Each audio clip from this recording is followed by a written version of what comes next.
To hear past episodes of the Rap Radar podcast, what they got to do, B-Dot? You got to sign up for TIDAL at tidal.com/on-air. Yeah, that'll get you a 90-day complimentary membership. Access to 50 million tracks and 200,000 videos. TIDAL.com on air. Yeah, Rap Radar podcast, Elliot Wilson. B-Dot, we back, baby. Finally. Because we don't move without the right guests, man. This is an honor, man. Absolutely. What's it? President of Urban Music at RCA Records. Yes, sir. The CEO of ByStorm Entertainment, 20 years in counting. Ooh, who that? The man behind J.Cole, Biggie, and so many others, Miguel. man. Miguel. Yeah, absolutely. Can't forget Miguel. And he don't even do interviews. I try to YouTube this guy. Interview. Nothing. Brad Pitt came up, not Mark Pitt. Mark Pitts, what's up, baby? I ain't really. Honestly, I haven't been over the years. I just always love being behind the scenes. Yeah.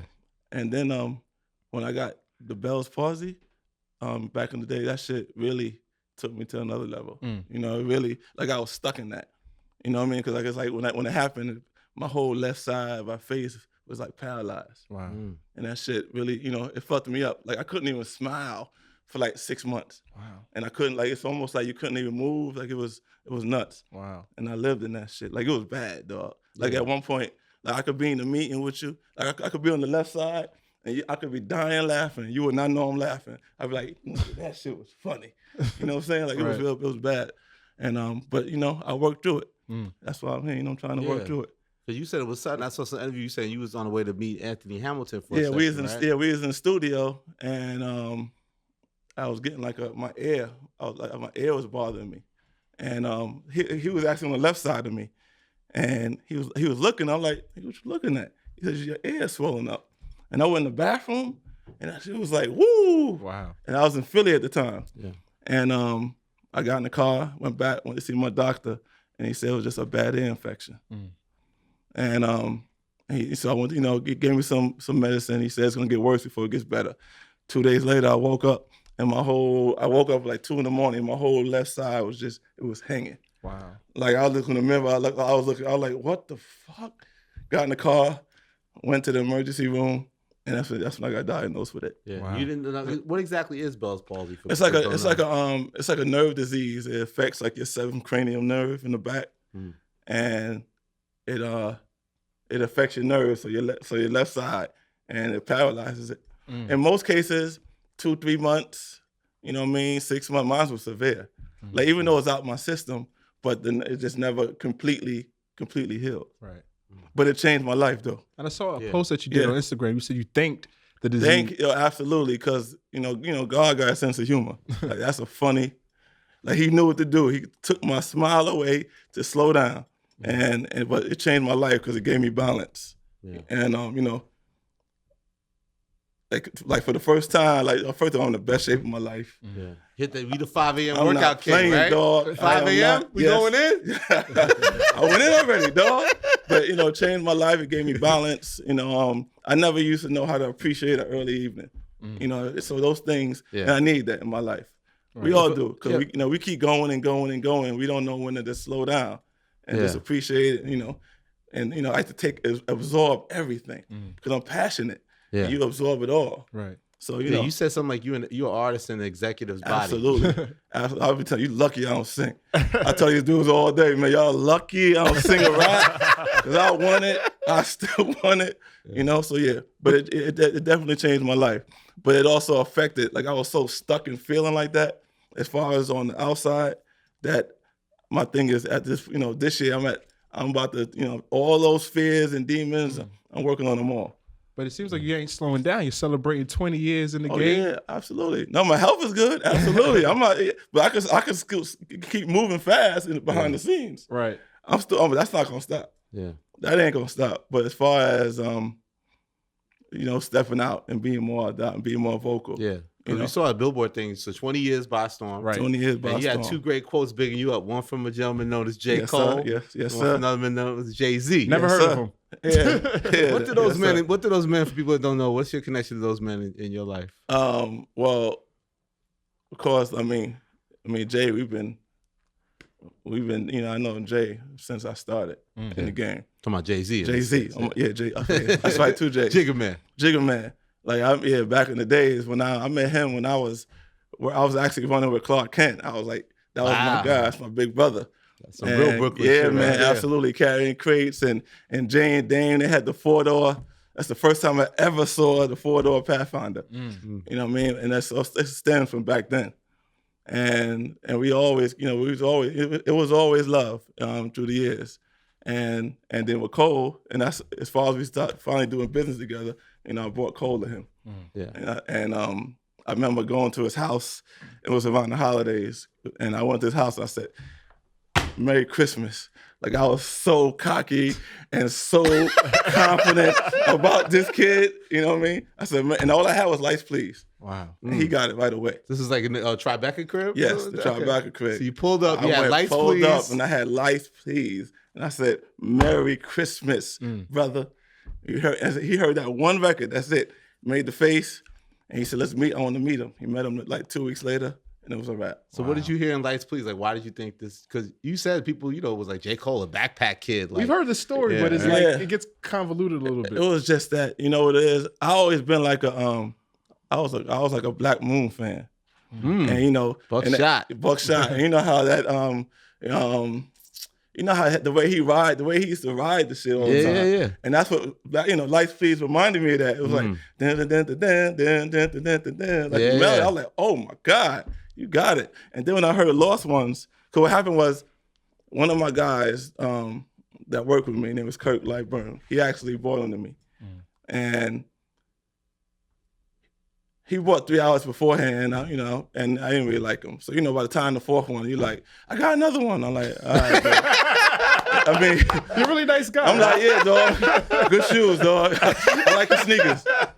And I was in the bathroom. Actually, I was in the bathroom and in the old Sony building, and the walls are thin.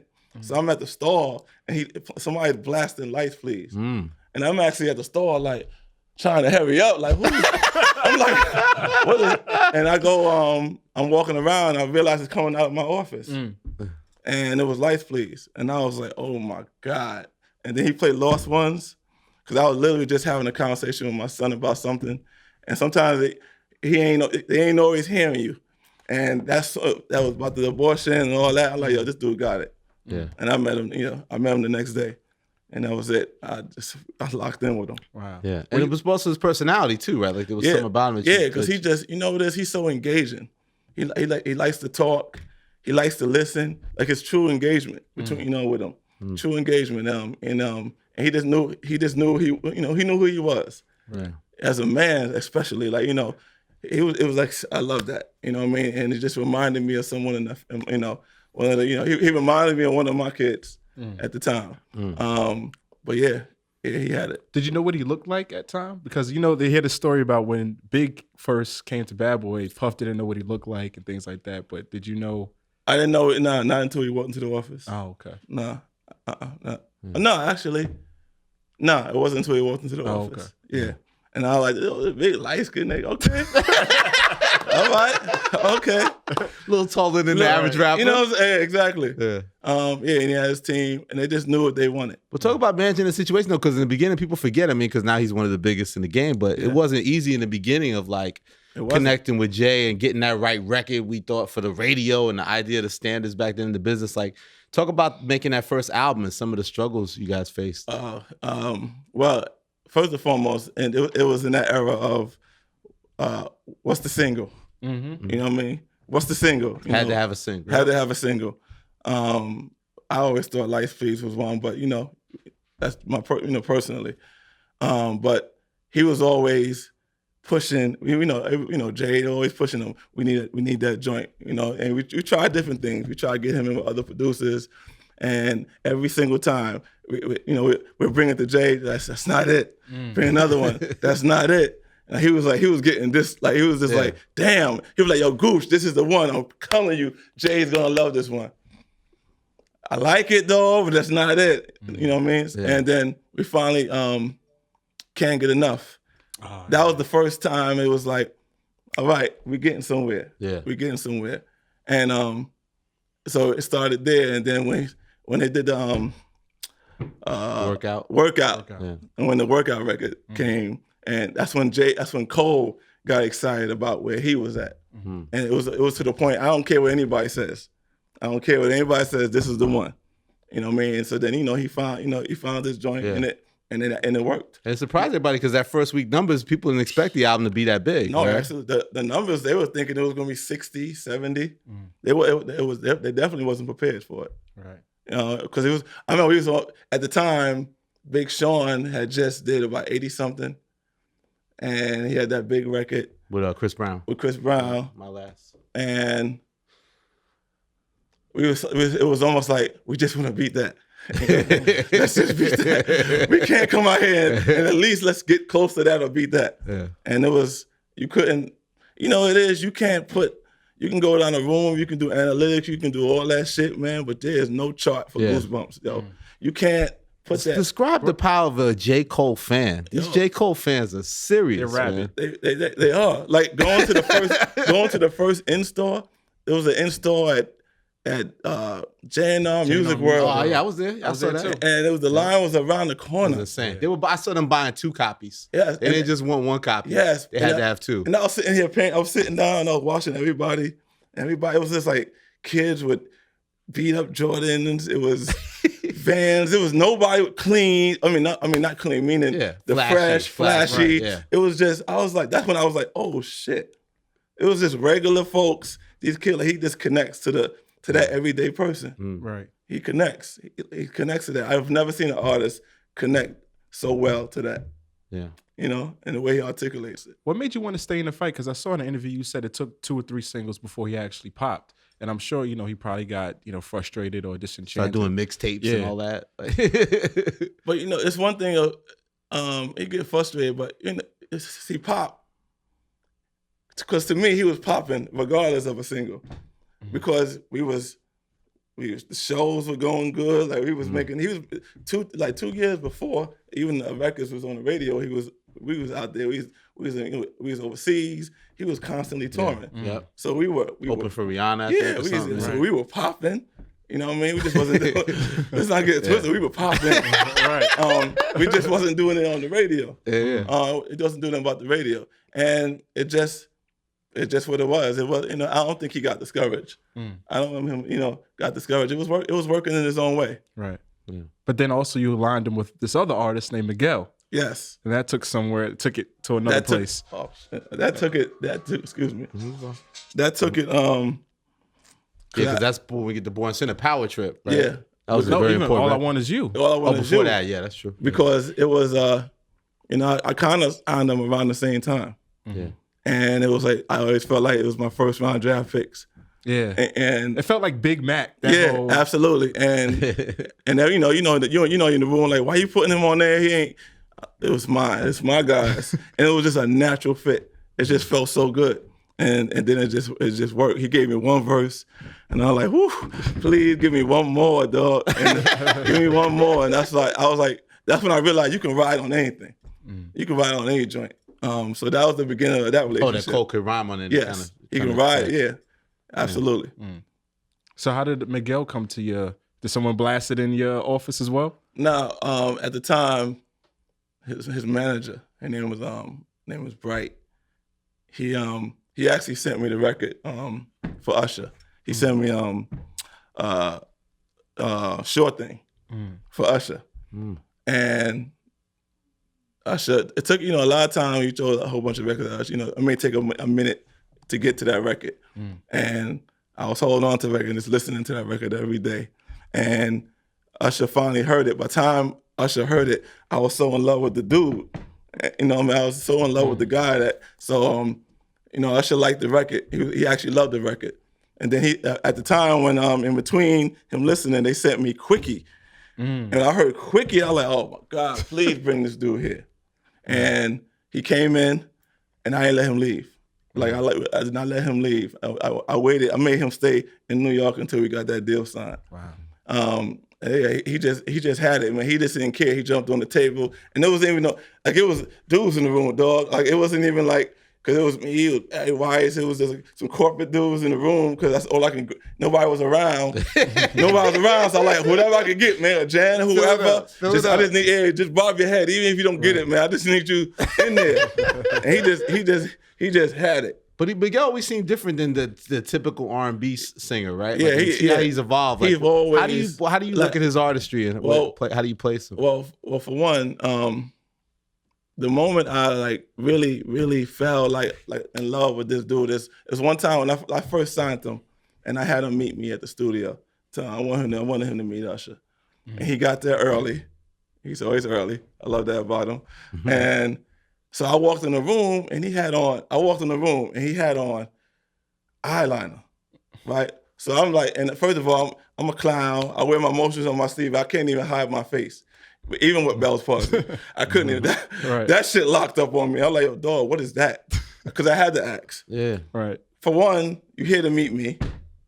You know, I don't need anybody talking Mark Pitts with this. You know, I want to understand that, and also I want to understand that so I can defend it and understand what you're trying to do. And he started explaining to me, you know, I'm on my rock and roll shit, and then he stopped and just looked at me. He said, "Nigga, I just like this shit," but the way he said it, he made me feel whack for not having it on, dog. I swear to God, I was in the middle like, yo, maybe I need to be wearing this. Like, I'm in it, like, for real. He made me feel so whack. Right, I said, yo, I love it. Totally flipped it on you. He flipped it on me. And it was just him being so confident in who he is. And I was like, yo, I get what you're trying to do. Just let me, I see what you're trying to do, but let me, help this out with you. Yeah. No, go ahead, I'm sorry. Yeah, because I gave him an example. I said, like, Outkast couldn't have came out with Hey Ya. They couldn't have started with Hey Ya. Yeah. You know what I mean? You got to build. You can't be, weird and do weird music. You got to balance it out. You got to balance it out. And yeah, so that was the thing that got me locked in with him. Yeah. And I was going to be a ride or die to the end with him. And I saw something about the Grammys this year where you put a post up about how, well, we feel like a lot of times hip hop wasn't getting recognized for the bigger awards, but it's still that exposure does help the artist, because you would use an example as Miguel with Kaleidoscope Dream, even though he didn't win, that all the attention blew that record up even more, right? Yeah, absolutely. Cause I was just seeing a lot of I was hearing, I'm backstage, I'm seeing a lot of artists feeling away. A couple of artists that that we involved with. Basically Kendrick and MJ not being recognized in the non-hip hop categories. Absolutely. Basically. But not even just that. It was some of the other artists, R&B artists that, they felt slighted. Oh, SZA got shut out. A lot of people start feeling slighted. Yeah. And I was just hearing that so much. And I was just trying to, that was my point was, I remember even with Usher, that was the biggest, because that year, Confessions. Yeah. I was already, we was about to walk. Like, it was almost like, and the winner is, and you're like, oh, you put me up against, yo, that was crazy, for real. Wow. For real. I was going to be like, Bells Palsy. No, but for real though, it was like, and then you put up against, Ray Charles. Charles had, may he rest in peace. He had just passed that in the movie and the whole thing. And he had just passed around there, and they gonna put, like, you can't even be mad. You're gonna put me in a position, the camera's on, you gotta keep smiling. You know what I mean? You can't look like, you can't hate on that. Right. But that's fucked up though. Yeah. How you gonna not? Really? That was the first time I was like, wow, okay. Yeah. And then it happened again. I remember it happened with Justin. Coming with Usher was explaining it happened with Justin. It just happened a few times. Yeah, witness. Exactly. So even with, the year that Miguel had that time, I was like, even though he didn't win, he wasn't on the big stage, it opened everybody up to him. It opened everybody. He was on the cover of the magazine. You know what I mean? He became the underdog. The single went up like almost 250%. Yeah. It started, so it opened eyes for him. Like Kelly Clarkson made an announcement, when she got her award, and she said, and this kid, Miguel, I don't know who you are, but you got it. And it just opened so many doors. Yeah. Right. It opened so many doors. You're talking about being involved with classic albums, man. Yeah. Kaleidoscope Dream. Yeah, absolutely. Confessions. Yeah, absolutely. Yeah, I've been around. Shit. Damn, I've been around. Yeah. Let's start with Kaleidoscope Dream. Like, would you feel like that was going to be a special one for Miguel? Like, how did that break through in your mind? Like, putting that album together? Like Adorn. It broke, it actually, I felt like that was the moment when people, cause the first album, even though we had all those singles, people still wasn't sure what he was, who he was. Is he gay? Is he this? You know, I'm hearing all this. So all that attention was on that. He weird and that. You couldn't even focus on the music, you know. And I felt like when a Kaleidoscope Dream, on top of it being a dope ass album, it made people realize, you know, they started to it was like accepting who he was, and he found his look, and he went from being weird to becoming sexy. So that was like the opening to, you know, that was the opening to where he was supposed to be. Right. Yeah. And that new record with Travis is amazing. Yeah. Skywalker. Oh man. Skywalker. Yeah, exactly. And it, you know, and it worked. It was simple, but still him. Right. Yeah. Do you know when you find these artists, like it seems like your ears perk up every time you catch one? Like, do you know when you have something on your hands? It seems seamless. It seemed that way, man. I know when I have some. Yes. I don't know. I can't sit here and be like, it's gonna be everybody gonna get it, but I know when I feel it. You know what I mean? It's like I said, it's my goosebump. It's my feeling. You know what I mean? Because everybody don't always get it at first. You know, everybody didn't get Cole. Everybody didn't get Miguel. You know, everybody. You know, they don't. So you have that feeling, right? And you pray, you work hard, and you pray and hope that they do get it, right? And even I wish it was that, you know, there was a formula or something. It's just that it's that goosebump, right? You know, it is. I lived through them. It's I'll be like, okay, I lived through them, right? But even with Cole, you guys, you're not managing him now. But what do you think about the success of his recent album? I'm proud of him. You said it was hard to keep that one in. Yes, it was. So when he pulled up on you like in March, yeah, cause we still like, cause we had out there was, you know, we had like a four album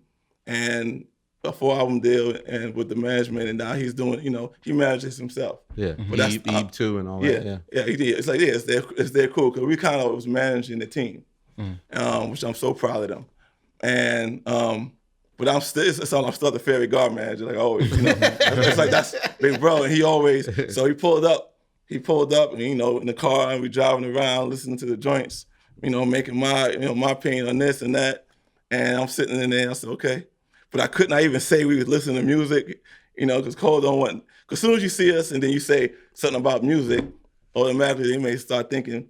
But yeah, that was hard to hold in, absolutely. Yeah. But yeah, I'm proud of him. I'm so proud of him. He stayed like he's so true to who he is, man. Right. And if people always ask why you love him, you know, why you feel this way about him, and I found, you know, you could say, you know, he's a dope MC, who he is, and all, but I realized Cole focuses on being a great man first. You know what I mean? You know, you could be an artist, but I want to be a great artist, but he feel like he wants to be a great man first and a great artist second, and then translate into being a great artist, because he's unapologetic to his truth. He understands what's going on, and he respects it. You know what I mean? But he just he stays his truth, unapologetic, but he has that devil advocate thing with him, you know, to make you think. It's not about changing you, it's about making you think. Yeah. And he's consistent with it. Right. What do you think of him assuming so much control of his career now? He's the guy who went you and Jay and all. Now he seems in total control of everything he does. Absolutely, he is. He's in total control. He's always kind of been that way. Actually, and he comes with you know, he knows his fans. He knows his fans. He may not, you know, know the game, but he knows his fans. He touches every single fan. It's like his show is like a small venue inside of a stadium. Like he just knows, he knows the best time to do them, the best time to talk to them. He just has that ability to touch them. I saw you said in the interview with Billboard that you guys are partnering up for a venture or something like that. Yeah, we was working on something, and but it's just we're still trying to figure it out. Oh, okay. Yeah. But we didn't get it done yet. Okay. But you having success with other artists as well, man. On RCA, SZA, G-Eazy, Khalid, Goldlink. Yeah, tell us about he has all the young hot A&Rs under you. One year wait now, man. I mean, what's going on over there? Yeah. I've been, you know, for real, because, you know, being able to stay in the game so long and how music changes, and, you know, not everything I love, and, you know, not everything I could be passionate about. But, you know, when you get to that point, I'm passionate about my team. You know, I'm real passionate about the A&Rs. I have a great team. Like, you know, I call them like the modern family, because everybody's their own world. You know, from Tunji to Derek, you know, the KJ, like it's Trevor, it's Jake. It's a whole bunch of in their own world, and I'm constantly learning still. Right. You know, I used to always say, play the game to change the game. I'm still playing the game to change the game. Like, it never stops. I realize it never stops because the game keeps changing. But the guys, and you learning new ways, because, you know, I come from an era we used to hear it. Now these guys, they seeing it. You know what I'm saying? They seeing it. And it's exciting. It keeps me going. It keeps me still being excited and passionate about the game because I'm still learning. And I love that. Right. My team was crazy. And they bringing it in. Right. You know, we on fire. Hello. That's a fact. Tell them the artist. We on fire. I mean, it goes to SZA. We got, SZA, Khalid, G-Eazy, Goldlink. Goldlink. That crew hook is Goldlink, pretty good, yes, man. Absolutely. You want that crew hook? Yes. Goldlink. That's actually one of my favorites. I love Goldlink. Tony G and Derek, they just did the big deal with Keep Cool. With Keep Cool, but they also Brockhampton. It's a lot, Right. I also saw that you signed Childish Gambino to a partnership. Yeah, Childish Gambino. Like the team is on. They're not playing. My team is not playing. How do you still get these heavy hitters, Mark? Man, how you bagging up Donald Glover, man? How you do that? Yeah, it's the Modern Family. That's what it is. He watches that show. What do you think it is? You think it's you feel trusted that these are the type of young creators we want to be in business with, and like the stigma that the record company's not, doesn't understand, or we don't need the record company. I think isn't realistic. I think it is. I think it shows in the music that we put out and the type of artists that it's a real music company. Because you got record men, you got music men. You know what I mean? Like Peter Edge is a music man. You know what I mean? He's also a record, but the difference is some labels, the head is a record man. You know what I mean? But Peter's a true music man, and he invites that. He invites that energy, and I'm a music man. It's that energy is invited, and you can see this by the type of acts, and it's like that. Some people think they coming out of nowhere. These are acts that have been here. Sometimes it's been brewing. But you got to build. Yeah. We still do artists. We still believe in artist development. Yes, artist development still exists. Yes. I feel like Ro James is a product of that. Absolutely. Yeah, exactly. Right. He is. So, because he's been around and we've been doing our thing, and then we're about to come again. So yeah, exactly. It's all about that. You got to be patient. What are some of the keys in artist development you think? Is everybody their own unique case? Like, you motivate a SZA one way, then you would motivate a Goldlink? Like, what's your take on artist development? Like, the hands-on approach of it? I believe every situation is different. Every situation is different. You got to find, I believe in, you got to find who you are as the person. That's the first and foremost, because anybody can get a hit record, but not everybody can sell albums. You got to connect to that person. You can have an artist all day and if it's not connecting with who you are as a person, I believe you can see through that. And, it takes time. Yeah. It takes time. But every situation is different. Yeah. Like, SZA's been around, shout out to TDE. They've been, she's been doing her thing, putting out records, and, and RCA got involved when it was, around the time it was, to bubble. Yeah.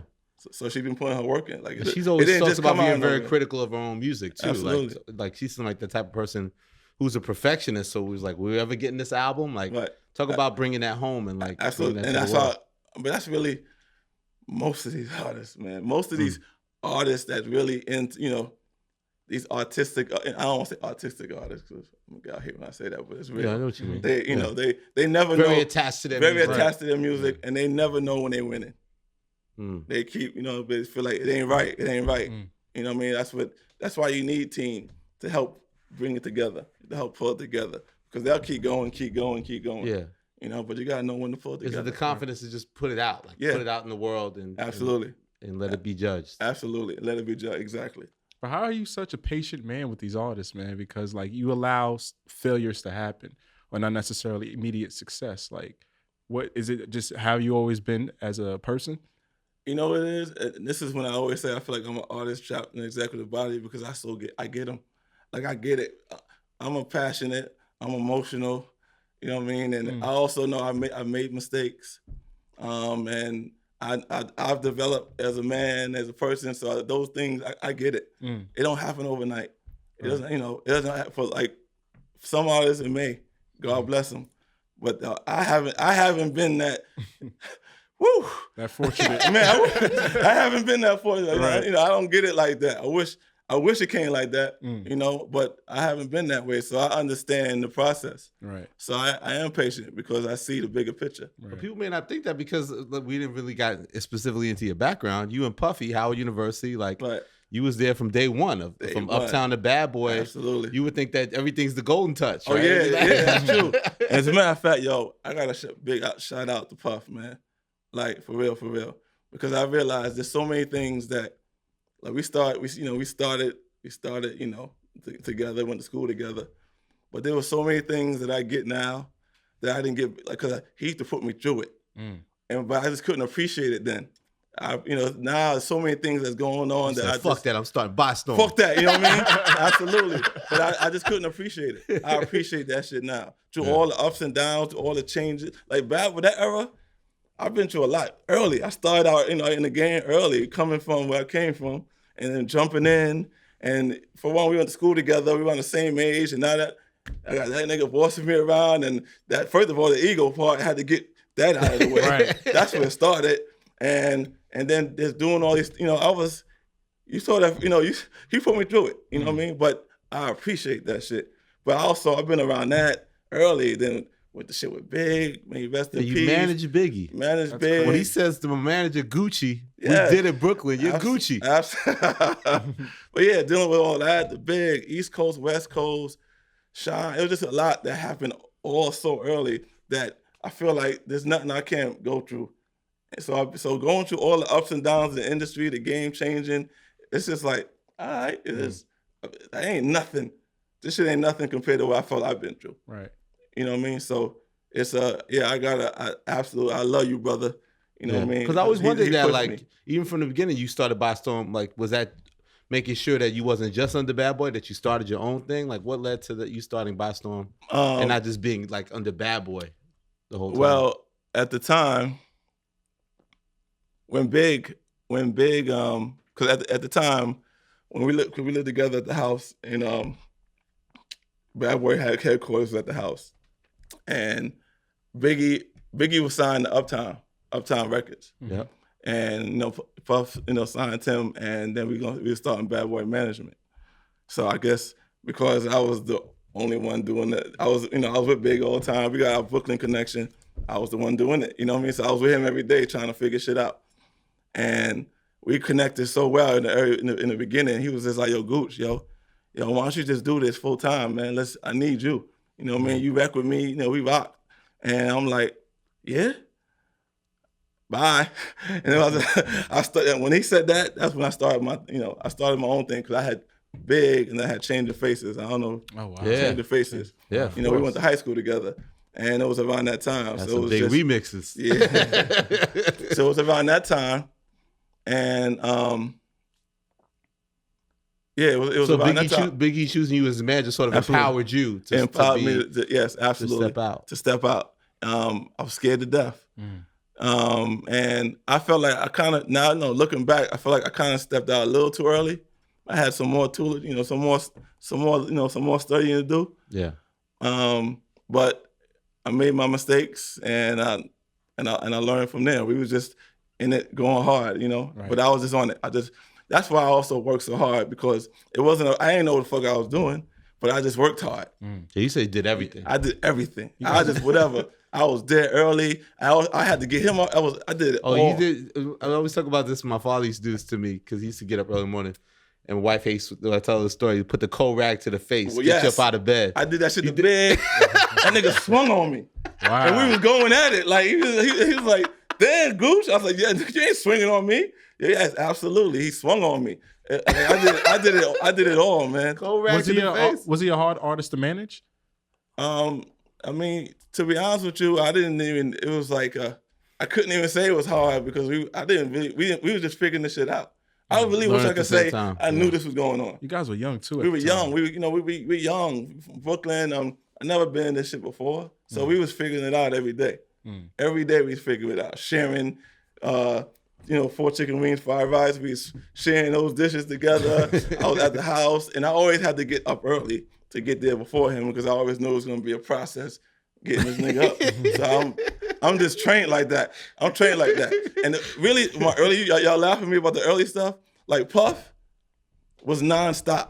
Puff is really the way he is now. Right. He's always been this way. Wow. And like he'll end his day at 4, and we gotta get back up at 7. So that means I gotta sleep from 5 to 4 to 6 because I gotta be up before him, and I can't sleep until he's done.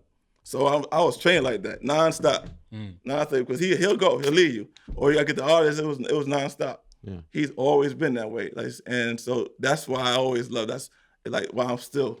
So why were you Gucci? You was rocking Gucci all the time? Why was you get that name from high in high school? There was like 3 marks, and one day I was coming out of. I used to go to High School of Music and Art, and the Lincoln Tunnel, and you was coming. I was coming out the tunnel, and I had some Gucci shit on, and that's when the Gucci Man song was out, and they were like Gucci Man, and I was like, I'm here.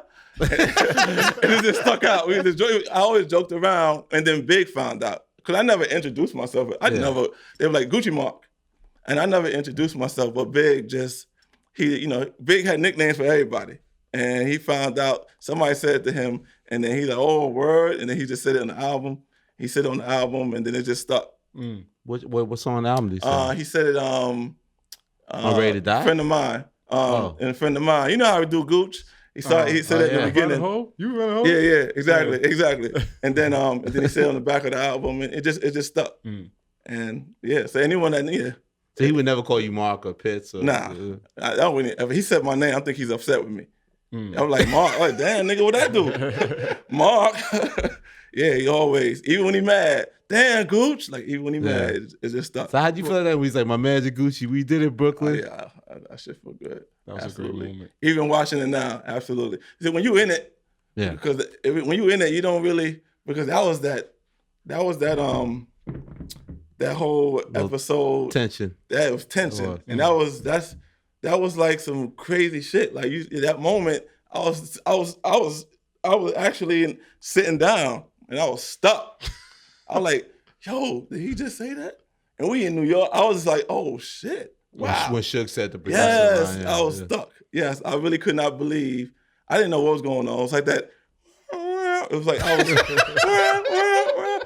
was like a slow motion, like it was crazy, dog. Like I couldn't. It was like you didn't even know how to even react to that. It's like somebody walking up to you, like a butt naked motherfucker come and slap you. Like what you gonna do? You gonna hit them or like you don't know how to react? Right. It's like that's how I felt. Like I was stuck. I know for a while you said you wasn't even really speaking about Biggie's passing, and then when you did the Notorious movie, you started speaking on it and stuff. Yeah. And you also expressed that maybe you second guess, maybe you could have done more to try to resolve things with him and Pac, or questioning that. Like, how do you look at that situation now? You know what it is. Damn, you doing your research. I know. Damn, you trying to keep up with B-Dot. I'm trying to keep up with B-Dot. Nah, for real. Because this shit that I was like, damn, that's right. I like that. I like that. Damn. Well, as far as when that shit went down, I mean, not necessarily meaning I feel like I could do more, but when the Nas and Jay thing, cause I connected to that because when I had the opportunity to do, with Nas and Jay, I felt like I have to do that because if Big was here, he would absolutely, but he would do it or he would want one of us to do it. So I felt compelled to want to make that happen. Yeah. Because it's just like I feel like you watch all that nonsense happen, and it's not like it was like Big love Pop. You know what I'm saying? So you see there and you watch all this. I remember calling him. I was at a Vibe party when they made the announcement that Pop passed. And I called him, and he cried. Like it wasn't like what everybody blew it up to be. Biggie cried. Yeah, Biggie cried. Yeah, absolutely. And it's like it wasn't really like that. I mean, it was like it became an East Coast West Coast thing. So I felt like I'm not saying that was gonna happen with Nas and Jay, but I just felt like I wanted to at least let me, stick my foot in there and try. Yeah. Right. Yeah. No, Well, people Nas know and you resolved the Jay Nas beef. Before he came out, before the concert, Absolutely. you put that together. Absolutely. You set up a meeting. This is at the height of the Jay Nas beef. Absolutely. How does he do this, Mr. So Pitts? at the time, I was working on Khalid's album, and that's when she was on Jive, and we were. She was telling me, you should talk to my husband. Like he needs some help management. And I said, I was always a Nas fan, but I always felt like he could do more. I felt like he's stuck and he doesn't play. He could do more. I said we gotta shake it up. So I remember sitting with him and I'm like, I want to do this. I'm a fan first. Right. It's one of the things I do this shit for free though. I fucks with you, but I also feel like you guys let's do something different. And we spoke about him, and I said, what it would be dope if you and Jay do a joint record together. He said, yeah, that would be dope, but Jay would never do no shit like that. You know what I mean? And I said, I don't know. I mean, let me try. And I went and I spoke to Jay. He got it right away. It wasn't even like a thought. I want to sit y'all down, man. Let's bring y'all together. He like, absolutely. Wow. I was like, damn, nigga, I rehearsed all this shit. I ain't have to use none of this shit I rehearsed. I had to use none of my notes or nothing. He was like, absolutely. Wow. And then we tried for a couple of weeks to figure it out, how to do it. Yeah. The best place to do it because we didn't want nobody to know. And we worked on it. We trying to figure it out. It was a baseline, right? It was that baseline. Yeah. And it was on a Saturday night. And so Nas and I, it was a Saturday night. Nas and I, we go in there, and when you're excited about something, and then you finally about to do it, you start feeling like, I hope I ain't fuck up, because I'm like, what if these niggas start fighting?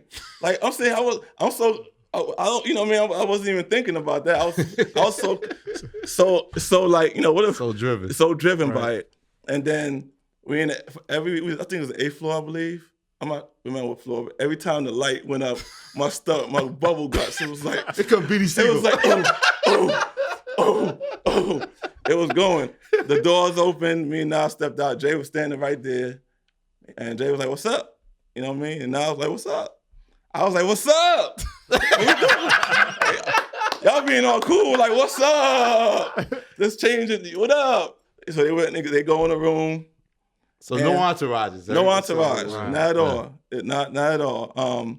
It was just me and Nas and Jay, and you go in the room, and the beauty of this shit is you can see through all of the bullshit that they have respect for each other's crafts, because they start quoting, when you said this, you know what I'm saying, when you said that. Oh, the diss stuff? Right. Yeah, so it's like they remember the lines, you know what I'm saying? So it's almost like, yeah, that one was fucked. That was hard. You know what I mean? That one was hard to swallow. But so you can see that it was just a mutual respect, regardless of the bullshit that you was hearing about. You could tell it was a mutual respect.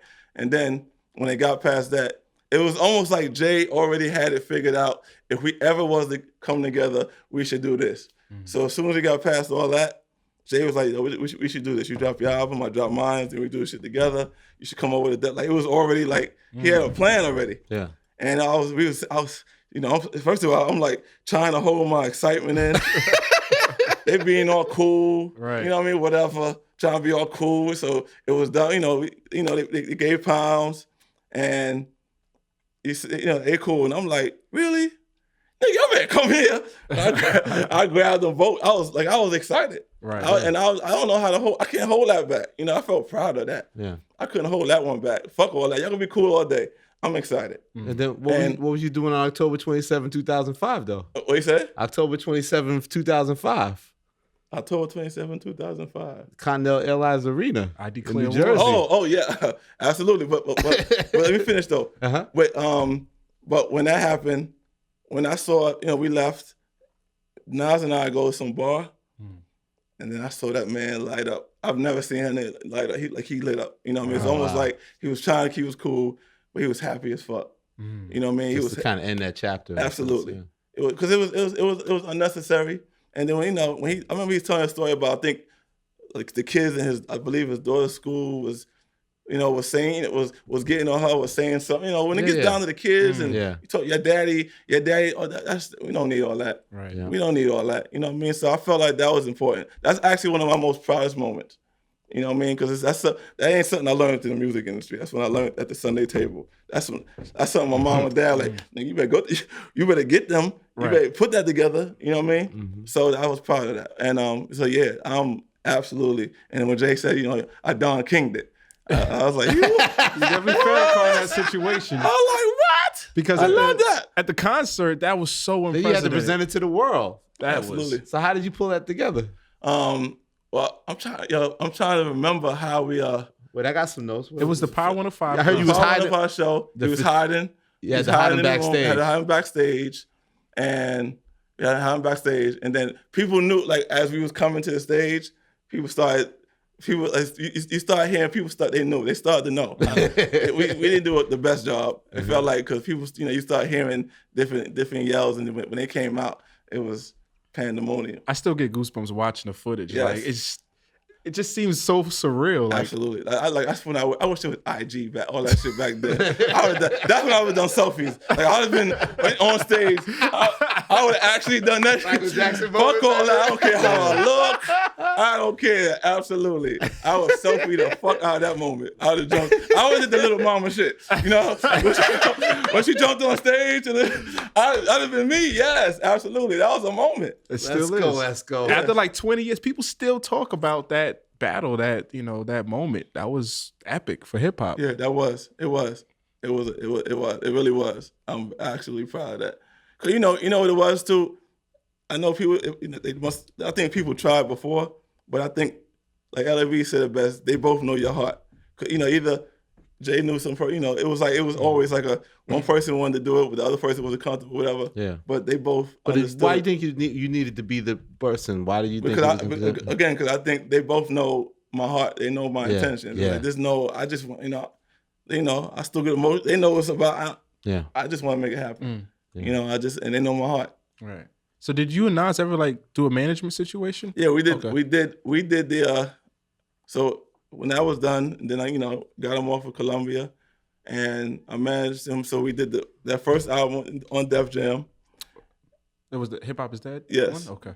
And then around the time was about to release, there was I think things didn't go well with I believe with Khalid said Jive, and it was.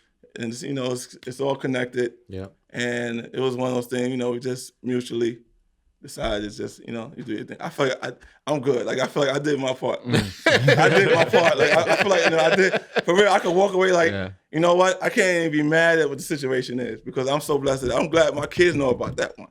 You know what I mean? I did my part. Even I don't have to, I love Nas. He got a great team now, but that part right there, I feel like I couldn't even outdo that one. In my opinion, so I thought, Well, you kind of did it by making this guy J.Cole a fucking icon too, man. Yeah. This guy J.Cole, man. Absolutely, yes. What's some of your favorite J.Cole songs? Of all time? Yeah.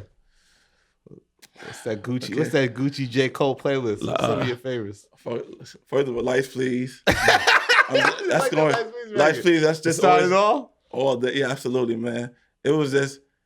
It's almost like because I also like the dance, like that swag on that shit. It sounded like he was just riding a bike, man. No, you got me hearing Buckshot Shorty on it. Yes, like, I can hear it now. You know what I mean? Like, I used to love Buckshot, and I just loved I loved how his swag on it. Yeah, it's almost like if the TV's on mute and you can't hear what's going on, but it makes you want to what is he saying? Because he's just moving so crazy. Yeah. But I remember I think we hated Workout, but I loved Power Trip. And I love Power Trip. I was like, wow, like he really made like that black record radio single from Miguel and Cole. Like it just felt. I mean, all I Want Was You was cool, but Power Trip just Can't Get Enough was my shit too. I love Can't Get Enough. Yeah. And Power Trip, I didn't like Workout so much. Yeah, and it was crazy that I remember when we did Workout, and I remember we was doing the sequence, and it wasn't even gonna go in the album. And I'm like, dog, it ain't my favorite joint either. But if people, it's like your biggest joint, and there's people who like that record just because they may not even fuck with you, but they like that record. You know what I'm saying? Yeah. And I saw it in the show I just saw it in the show, and people just react to it.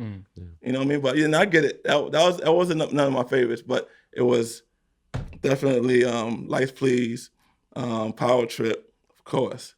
And what else? Because Born Sinner, the second album, he went to a different zone, right? He went to California or something. Yeah, or, yeah. He went what was that zone. process like for him with the second album, in your viewpoint? What's crazy? Cole has a consistent. It's just a matter of the way he's doing it, but he does. It's almost like it's the next day. Like it's almost like he made all 5 albums just in the same period. And he has his same process rather. The Missy joint. Nobody's perfect. Yeah, Nobody's perfect. I got so many names in my head. It's one of my favorites. I love Tell Two Cities. That's 2014. Yeah. I think that's his PSA. Like if compared to Jay-Z's. Yeah. Like that's the one that gets the crowd really going. Absolutely. And right now, I just love the 1985 shit, man. But he played it at the listening session. The crowd went crazy. It's just spanking the young boys, what? It's not about, what it is. It's not spanking them, but it's almost like, yeah, I guess it is spanking them. But it's not, that's just not his person. He ain't trying to spank you. Yeah. He's just trying to make you think. You know what I mean? Yeah. He's trying to give you something to think about. It's like I said, he's like that devil's advocate. You know what I mean? Like he's just giving you another perspective on it. And he understands, he respects what's current. He understands it. He gets it. You know what I mean? He respects what's coming, but you just gotta just understand. You want to have, you want to be here. You want to be committed. Just something to think about. There's shit to think about. But it has to feel almost rewarding to see this guy that you started off as, a young kid, now taking a grown man approach, schooling the youth. Absolutely. Absolutely. And what's crazy? He's always been that man. Yeah. Now he's becoming that artist. Right. You know what I'm saying? Because he's always I probably had the best conversations when he's so engaging. Like he wants to understand. He wants to learn. He's very engaging. He gives feedback. He'll talk you. Like in our relationship, I would say, out of all the conversations we had, 70% of it is just life. Mm-hmm. You know what I mean? Yeah. The other 30%, we talk music, of course, but it's really about life. And he puts that in. He puts that into who he is as a man. What do you make of like some of the internet stuff that used to try to get on him, say he's boring, the music's boring, or that kind of stuff? I don't feel so no more. Because I was hearing that even back then. You know what I'm saying? I don't buy into that. I don't pay no mind. You ain't gonna please everybody. Right. You know what I mean? I get, especially with you, and I understand because it's not for everybody. Because some people want to dance. Like I appreciate all the other stuff because I want to dance too. You know what I mean? I like to dance. I like to move. I might not love your album or love your art, but I might love your song. One turn up joint. I love that joint. That got me like, ooh, make him go, make him go shave and get, you know what I mean? Get right. You know what I mean? You need that. Yeah. We need that. What do you think of his place in history of especially as the new generation? People say, look at him, Drake and Kendrick. They're sort of the great leaders of the newer generation. Do you view it that way? Yes, absolutely. I do. I agree with they are. They definitely are. I mean, I'm not, he absolutely, yes. You cannot not say he's not one of the top 3 in this new generation. Absolutely. Right. Absolutely. And also, it's almost like he don't play the game at all. Mm-hmm. No. He doesn't play the game at all. And produces all his stuff too. Right. Yeah, exactly. In that way. Because people, you can compare him and Kendrick, it may have, Kendrick got the accolades and Kendrick got the accolades. He plays it a little differently. Mm-hmm. He got the award and Cole don't really get all those things. So Drake got the hits. He got the hits. So if you want, but you gotta do the eye test. You can't. It's almost like when they be comparing it to LeBron and Jordan. You know what I'm saying? And Jordan got 6 rings, and but LeBron also 2 teams. You know what I'm saying? And got 2 rings. You can't compare it like that. You know what I'm saying? Just on the accolades. Was there a moment where you realized that he's arrived? Yes. When I have different moments when but when there was different moments of different emotional moments. But when he performed at the Staples Center for the BET. They did that Staples show the BET weekend, and it was the first time he ever performed at Staples Center. Okay. And I'm sitting, I'm like, I don't know how it's gonna be. I've never seen with so many, as far as in the stadium. And I was sitting there, and he was, on the big screen, and it's just him on stage. And I was like, wow. Talk about getting emotional. It was that moment. Like, yes, it was that moment there at the Staples Center. Right. When I like, oh, he arrived. It ain't, my job. He's arrived. He's good. Yeah, it felt like that for me when I saw him at Madison Square Garden during the Forest Hills Drive era. And sold out the garden. And then, he's sitting on stage and everyone's J.Cole was like, Patrick, you and when he's on top of the house. Yeah. The crowd was just like he's a Knicks player or something like Right. that. And I was like, wow. Because I remember him from during the St. John's days. And I'm like, wow, this guy is really a star. Yeah. So. Absolutely. And you know what it is too? He just knows, like, he's a talker. I remember earlier on, we were doing shows. And he ain't had the best. He didn't have the budgets. He was, he was getting small shows, and it's always equipment fucking up, always something. SOBs was packed. There were a couple of things that but as far as the technical shit, right? You ain't earned that part yet. And Sound man's not your friend. Yeah, shit was like, exactly. Sound man playing, but he on MySpace, so he ain't even focused. And then. But every time I realized, every time there was like a mess up, he was like, you know what, turn it off. And he'll start talking. Oh, the acapella and all that. He's talking to the crowd. That's when I realized, I was like, yo, dog, you're actually better on stage when it's fucked up. Because you'll take control. Because you take control. Yeah. And that's when I was like, damn. I seen him do that because he was always in with the freestyle, do a freestyle. So sometimes if it went out, he would just cut it off. Absolutely. And that was just dope. He articulates himself and he talks, and he doesn't talk to, he connects. He talks. That's important. And he touches you. So that, those are the moments. But that show, that BET weekend, the first time they did it at the Staples Center is when I realized, he got it. How does an artist get music to you? Because it seems like as if you got the Midas touch, You know what it is? I'm trying to get more with the DM. I'm trying my best because they throw people. I'm on my Instagram shit hard now. I'm on it. They're throwing it at you, but it's like, but they find you. You know what it is? It's fun. It just happens. They find you. Yeah. They find you, and it's crazy though. A lot of, and that's also having blessed a great team because they be on it. They be on it. You know what I mean? They by the time I'm like. I heard they know about it. They already on it. You know what I'm saying? Yeah, it's already in progress. It's already in progress. But it seems like you're willing to take like a diamond in the rough and just polish them up, though. No, absolutely. Like I do have, like there's an artist now, and I understand. Like I'm still gonna always be a builder. I mean, I'm always gonna do that. But I understand. I still gotta keep doing it and put the points up and still make sure we do those things. But while I'm doing that, I'm always, at the time with Miguel, like I should put in the points. Chris is doing his thing. Now let me do this. You know what I mean? While I'm getting this right. And so there's another kid, Deontay. Deontay Hitchcock is like he's a young rapper that I'm excited about. Actually, when Jid was on here, when he was on JID was on here, he spoke about him. The kid in the car. Dope. You know what I mean? He spoke when y'all had when you had him on as a guest. But yeah, he's dope. You checking us out, Mark? Okay, baby. All right, baby. Go back to the video tape. Pay attention, That's what I'm saying. I want that nice dim light y'all have. I don't know what that filter is. I need that. You know what I mean?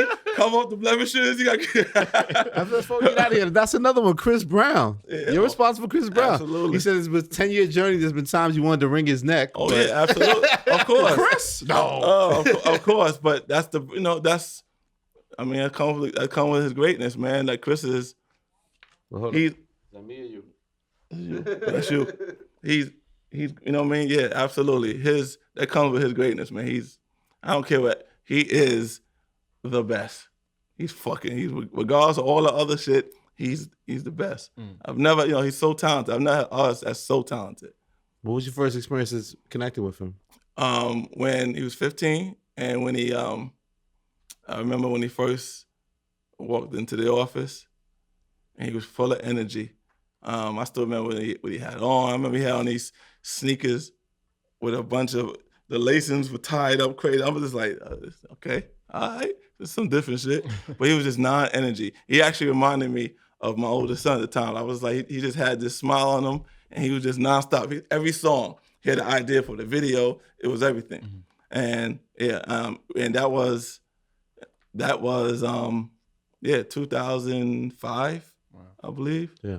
And we went in with the album. Me, him, his former manager Tina Davis did the album in 2 months. That's when it was just about, for the record, you got a hot record. Yeah. You gotta run it. Let's go. You run it and you go. But the game has changed. But yes, and he continues to, like, he never ceases to amaze me, because everything that he does, he's always been trying to do. Like, even putting out all those songs. Yeah, why'd he put 87 songs out on one album? Because, what's crazy? Chris has been wanting to do double albums since the second album. Mm-hmm. And we always fought him. First he want, nah, you can't do it. People don't, attention span, this and that, third. And we always fought him on that. He wanted to be an MC.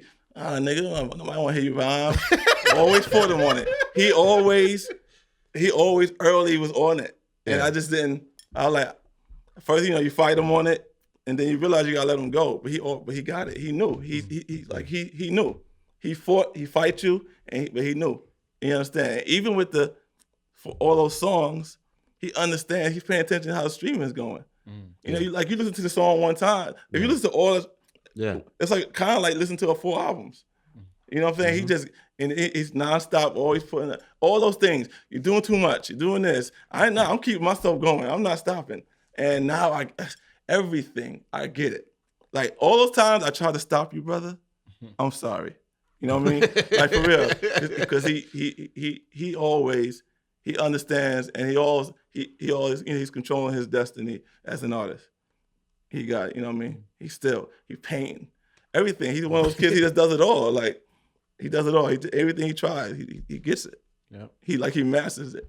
Yeah. I like you, motherfucker. Every time. What do you think you get out of being connected to so many great talents? Is there something that you get from that, you gain from that in your mind? Something I gain from it?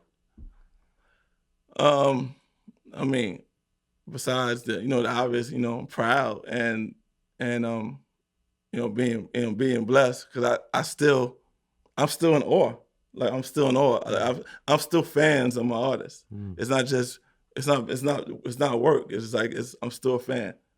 And yeah, so I don't take that for granted. And I just get it's a great feeling. I don't even have no words for it. It's just a emotional, great feeling. Right. It's a great feeling. So in an interview, you said you still get goosebumps 20 years later. Absolutely. I still get goosebumps. I always talk about, whatever you can go around. There's no chart for goosebumps, because you can sit there and put them on analytics all day. You can say, based on these numbers, this is going to do that. But it's that goosebump, like, it's trying to explain, like, when your throat itch, putting that shit in words. Like, it's like, you can't, you got to be there.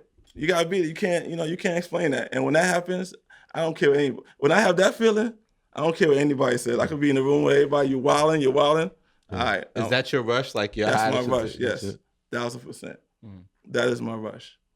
1,000%. So what is your advice for artists, new artists that are probably watching this, that want to be J.Cole, the next Miguel, or Chris Brown? Yeah, that's a loaded, that's a, you know what it is? Because I'm still trying to understand a lot of shit too. I'm still trying to understand a lot of shit that's going on, because I could easily say, you can give them the hashtag stay in it. You know what I'm saying? You can give them, I can say, keep working hard. Keep working, keep going. You know what I mean? Stay on me. You know what I mean? He said hashtag stay in it. I could do it. You know what I mean? But it's you gotta, you know what it is? You gotta, I don't know. It's hard to do. You gotta believe in yourself first and foremost, regardless of what anybody says. Yeah. Because I watch, a lot of artists they chase what the game is going, chase the game, and it can be discouraging, because you might not be able to compete with that. Yeah. But you gotta stay work true ethic to it. Yeah, work ethic is absolutely. Like, I got hard. Like, I always feel like the two hardest working people ever is Chris and Busta. What's the hard? That nigga non-stop. You know what I mean? It's hard working. You know what I mean? Work ethic is absolutely important. That's first and foremost. Keep going. And you can't. And again, don't get discouraged. You can't get discouraged by the game because it's constantly changing. It's constantly evolving. And if it's real, you will get hurt eventually. And you also got to manage your expectations. That's another thing. Because just because you sell, you might not sell the same amount as somebody else. It don't mean you ain't great. You know what I mean? Mm-hmm. It ain't mean you're not. It doesn't mean you're not a great artist. You know what I mean? Like I have artists like Molly Music. You know what I mean? That I feel like he's a great artist. You know what I mean? He's a great artist, and I feel like he's one of those artists that can, if it's done right, it could change the he could change the world type. How Bob Marley, I feel like he could change it, but it's just in this environment, it's just hard trying to get artists like that. There's not a lot of platforms. You know what I mean? It's not a lot of platforms, but you got to stay in it because I say eventually it will that right thing will come along. So you have to stay in it. Right. We thank you for staying in it, man. And we thank you for doing this, man. Absolutely, though. More pits, baby. After I leave, when I go outside and faint, I'm gonna weak. You know what I'm saying? You're like kind of the curve. You feel good about this? You feel good? I feel great. I feel good. Thank you. You know what I'm saying? Thank you for making it, making it right and making it comfortable. # you're welcome. Absolutely, man. Keep making history, brother. Yes, sir. Respect, man. Absolutely, brother. Yeah. Absolutely. Podcast. Absolutely. Yeah. Get all the A&Rs on this podcast, man. My team is dope. Get them all. Get them all. Let's do it. Line and family. Absolutely. Let me know. I'll manage them. Let me know what you need. Schedule right. They all got shit to say, man. This new generation is on fire. Yeah. Rap Radar Podcast.